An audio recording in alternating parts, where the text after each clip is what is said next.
All right, now let's talk about units. We've discussed how physics is about measurements and verified prediction. Measurements are done with numbers. Numbers representing physical measurements have to have units. So let's talk. We're going to use a lot of units, so let's talk about them. All measured numbers have units except counting. There's basically two systems that you'll run into. There's the metric or SI, Standard International, and the English or American Customary. In both, we have a fundamental set of units in which everything other units are defined, and they have to be agreed upon standards. And the four fundamentals, at least the ones that we're going to be mostly concerned with, are time, distance, mass, and electrical charge. Mainly these first couple of, it'll be the first three. There's the SI in British, time's the same. Second fundamental in distance is meter versus foot, kilogram versus slug. Just as a point of curiosity, do you know what historical event the metric system emerges out of? Well, it emerges out of the French Revolution and Napoleon. The years that Napoleon was in charge, they redid their whole education system and wanted a system of units not based upon the aristocracy, which is what the French Revolution was about doing away with. And so they came up with the metric system.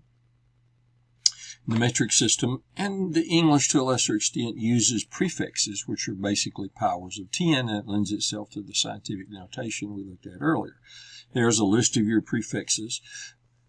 For example, 1 millimeter is 10 to the minus 3 meters. 1 milligram is 10 to the minus 3 grams. So here's a list of the different prefixes that we might run into during this course. We'll mainly,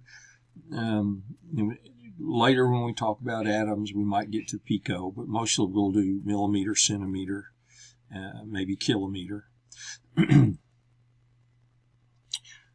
Does 5 equal 60? Well, of course not. Because I can write it, don't make it true. But does 5 feet equal 60 inches? In other words, if there's more information than the pure number, then, well, there's 12 inches in a foot. So, yeah, that's true. 60 inches or 5 foot gives you the same physical length. If we have one, how do we get to the other so that they're equivalent? That's called a unit conversion, and what we do is we use what's going to be called a physical one. In other words, if I know there's 12 feet in an inch, so if I write 1 foot over 12 inches, or 12 inches over 1 foot, that's a physical one. And we'll then treat the units as we multiply by a conversion factor and treat them like they were algebraically, where we can cancel. Where do the conversion factors come from? Well, definitions. 1 foot equals 12 inches. And you'll have a table in your book somewhere that will list out the different conversions for different situations. So to convert units, I mean, that's one of the things we will want to skill that you'll need to do. Most of you are going into a technical field. Some of you will be related to medicine, but there's always units conversions to make. So there's a process. Here's a table like I'm talking about. They'll list equivalent things. So 1 inch is 2.54 centimeters. 1 meter is 3.28 feet. A mile is 5,280 feet. And you can make a physical one by taking either one of those.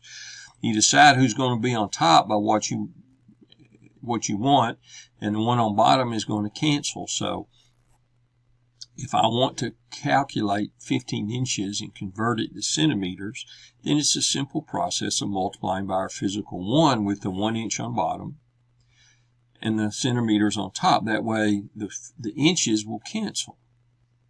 We can certainly multiply 5 by 1. So if we multiply 5 foot, and this is the way I'd like for you to write it when you're doing a conversion. We won't do, a huge number of them.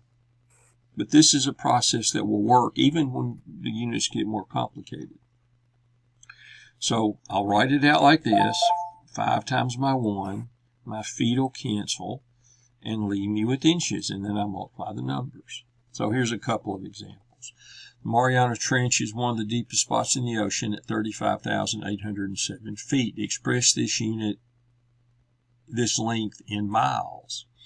Well, I know there's 5,280 feet in 1 mile, so I'll put the feet on bottom so it can cancel, and that tells me to divide, and I get 6.7873. Notice 1, 2, 3, 5 significant digits, 1, 2, 3, 4, 5. We'll take our units as exact, our conversions as exact, even though some of them aren't. That way you'll have whatever number of significant digits and the number you're trying to agree, they should agree. So there we go. The distance from the Earth to the Sun is about 93 million miles.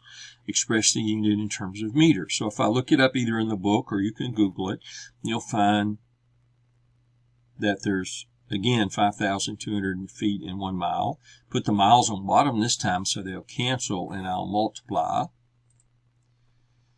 Now I'm just going to keep the 10 to the 6 and multiply these numbers.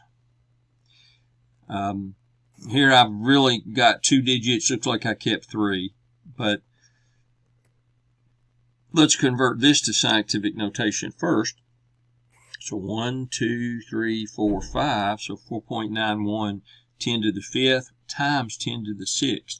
Now, the nice thing about scientific notation is the way that we multiply the 2 powers of 10 is we just add them. Because you can just count, right? You multiply by 10 5 times here, 6 times here, so you add them up, you'd have 11. So you just have to go 5 plus 6. So that's 4.91, 10 to the 11th feet. And then I can convert that to meters, because I can look up 3.28 feet in 1 meter, put the feet on bottom because they cancel. So I'm dividing, and I get 1.50, 10 to the 11th meters.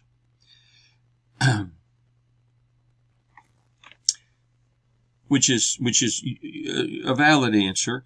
I could change it if I wanted to change it over. I could get it in engineering notation, which would be an even power, not an even power, but a power of 10 divisible, the exponent divisible by 3. But for our purposes, stopping here is usually good enough. Now, 10 to the 9th, because it's gigameters. You wanted to put it in, so that's how you can then go. You look and see, well, I want a 10 to the 9th because that'll be giga. And then how do I convert 1.5? Well, it's 150, 10 to the minus 2. So minus 2 plus 11 will be 9. Small nerves in the human body can regrow at a rate of about 2 millimeters per day. Assume there's 30 days in a month, convert this rate into inches per month. So this is a little more complicated one. Got 2 millimeters in a day. Convert, it said inches per month. So I'm going to convert to centimeters first, so my millimeters cancel. And then I'll do my centimeters to inches, so centimeters on bottom to cancel, and I'm left with inches. So that's going to say take 2, divide by 10, divide by 254, and then 30 days in a month. So I'll cancel, put the days on top, and that'll leave me with millimeters per month. When you multiply that out, you get 2.36.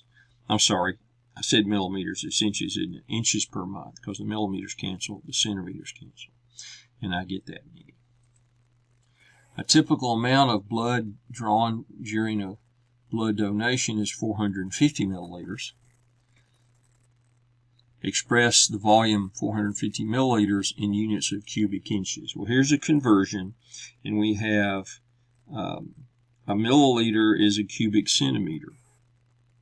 So let's see how to convert that. All right, I'm going to take my milliliters and convert it to cubic centimeters, and that's just 1 over 1. And then I'm going to convert inches to centimeters. So I'll put the centimeters on bottom, and there's we don't have it here, but there's 2.5 centimeters in an inch. Notice I have to cube it because I have to convert a centimeter times centimeter times centimeter. So I got to multiply each one, so you put a power here. And so that basically says you take 450 divided by 2.54 cubed. And then my milliliters will cancel, my cubic centimeters will cancel, and I'll have cubic inches. And that works out to be, we round off to the right number of significant figures, 27.5 cubic inches. Or we can convert it to gallons, for example. And if we look up, we'll see there's 2.64 gallons in a liter. So again, I convert milliliters to liters. Milliliters cancel my liters, and I have gallons. So by multiplying by physical 1 by however many times we need to, we can convert to any particular unit. An example of a more complicated unit's a density, which is mass over volume, so grams per cubic centimeter, kilograms per cubic meter are typical units. So convert 2 kilograms per cubic meter to grams per cubic centimeter. Well, let's convert the kilograms, 1,000 grams in a kilogram. There's 100 centimeters in a meter. Now it's a meter cubed, so I need to cube the conversion factor. So that says my kilograms cancel, my cubic meters will cancel, and I'll have grams per cubic centimeter. It says take 1.2, multiply by 1,000, divide by 100 3 times, and we end up with that. Units and equations are only valid for particular units. Now, like I said, we're not going to have you manipulate equations, so we'll usually give you an equation and ask you to plug numbers into it. But there's a way of checking that. You check this to make sure that the units you would plug in would be the same on both sides, and then we say it's dimensionally correct. Now, an equation like this from an algebra class is different from an equation like this from our physics class. This one, these things stand for distances and velocities and times and accelerations. But we know that equation's valid because over here is meters. Meters plus velocity times time will be meters. Acceleration times time squared will also be meters, so they all will add up. And that's sometimes how we can check that we have the right equation is by checking the units are consistent. If you work a problem and the units are wrong, your answer's wrong. It's important to put answers on all your units, on all your numbers that need units, and if you put the wrong units, then the answer's wrong. 2 centimeters and 2 miles are two very different things. If you have any questions, shoot me an email.